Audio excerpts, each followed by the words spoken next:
Hey, and welcome back at Inner Beauty TV. It's super nice that you're here and thank you for watching. So this video I want to talk to you about how to recognize your ego, and let's define what is the ego in the first place.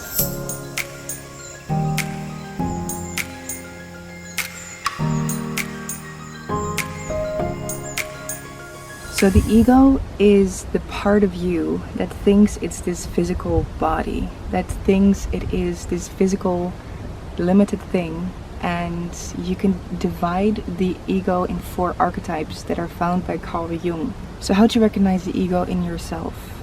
You have the saboteur, you have the victim, the inner child, and the prostitute. And so we all have those 4 archetypes in a more or less way present within our beings. So how can you recognize them? The saboteur, I think, is an easy one. It is the one that when you have made this beautiful intention to go to the gym 3 times a week, but you just won't do it, right? I think we all recognize this one. The saboteur is just giving you all these excuses to drink that glass of wine when you've decided not to do it and all that. The inner child. I think the inner child is the most misunderstood and possibly also the most important one, because the inner child rules so much more of our being than we are, most of us, consciously aware of. Basically, all of us have been traumatized in one way or another, small or a little bit bigger, in our childhood. The inner child is the part of us that is not healed from those experiences and still looking for that outside of itself all the time. And it is looking for its comfort and wholeness and healing in food, in relationships, in recognition, appreciation by other people. Validation was what I was looking for. The victim is the part of us that feels hopeless, that feels, I cannot do this, right? The victim is the part of you that says after maybe 3 push-ups, I cannot do anymore. The victim is the part of you that says, when you are trying to lose weight or going to the gym or make any other good intention possible and it's just not working out, maybe because the saboteur has been at play, the victim is the part of you that says, I can't do it. It says, I can't change this thing. This is just the way things are. This is the way I am. It feels powerless. Then the prostitute is the one who gives its power away. So this could be the person that hangs on to a spiritual teacher or a guru, or it could be a parent or a relationship, where the prostitute projects the role of the savior onto the other person. So maybe you recognize these archetypes within yourself. We all have them. So if a part of you is saying, well, I don't have that because I'm da-da-da-da, that's not true. In one way or another, we all have these within ourselves. So if we can identify those, that's one, and that's beautiful. But how do we actually work with them if we know that they're here and what they are? So each of them needs a slightly different approach. The inner child, I think, again, it's the most important one. The inner child needs healing. It needs your love. It needs care. It needs attention, but it needs it from you and not from anyone else. The inner child can be grasping onto something on someone else, but all it wants is for you to go inside and to connect with a part of you and give it your love. And I'd say one of the best ways for that is to do an inner child meditation. You can maybe find someone who can help you with that, who can guide you through it, so you can go very, very deep in a personalized experience. But there's other things you can do. The inner child wants to play. It takes life not as seriously as we sometimes do. And you can see this in people who have a healthy, you could say, inner child. They're very childlike and innocent in a way. The inner child is pure innocence. It's so beautiful. So when it's healed to a certain extent and it's alive within you, it is, always looking through eyes of magic, seeing the world as a world of magic, seeing the world as a playing field. Very innocent, just wants love and healing and the best for everyone around it. So the inner child needs a, you could say, yin approach, right? Very loving, very soft, very gentle, fun. I was going to say lighthearted, but that does not mean that the inner child work is lighthearted, because usually there's very deep traumas stored there, and that can be really deep and dark stuff. So this is in short what you would want to do with your inner child. I will make a separate video on that to go deeper into the inner child.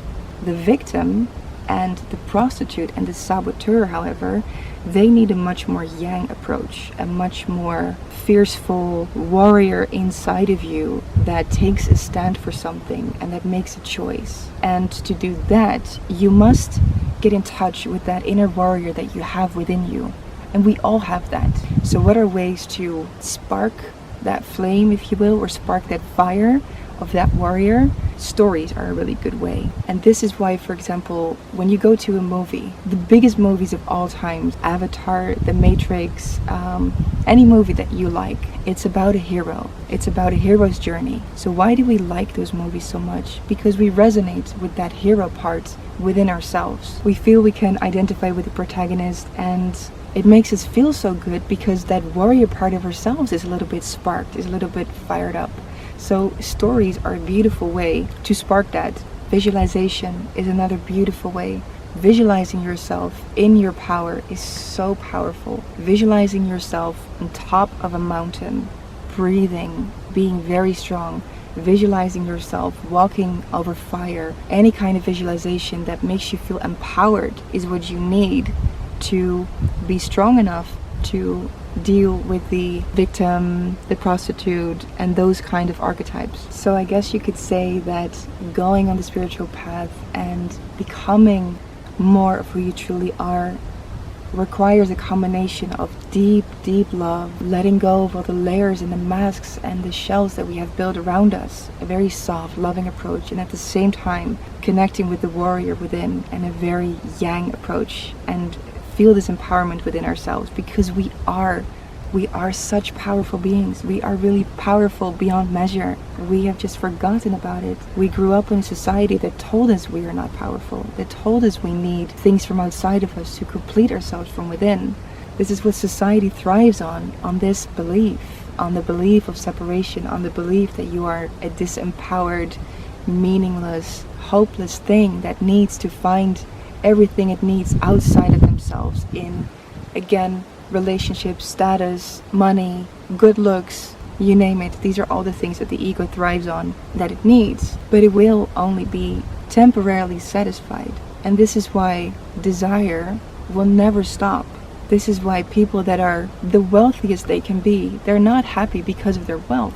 They will still be looking for more. This is why models, in society's opinion, the most gorgeous, beautiful women on the planet, are also the most insecure. It is never enough, and it truly is never enough for the ego. So if you're trying to live a happy life by trying to please and satisfy your ego, it's a lost battle. In the end, you will only find temporarily satisfaction, whereas the soul is yearning and longing for love and for connection and beauty. Living in alignment with your soul is a so much more fulfilling path. It doesn't mean your ego is going to be left behind. No, you integrate it. So it's not about rejecting that part of you. When you start doing that, you will create a spiritual ego, which you know, it's just another ego archetype you're creating. So I hope this video helps you in recognizing the ego archetypes that are there, gives you a little bit of tools on how to deal with each part of yourself, knowing that you need to get both the warrior out and also the most loving, motherly energy for yourself as you can reach for within yourself.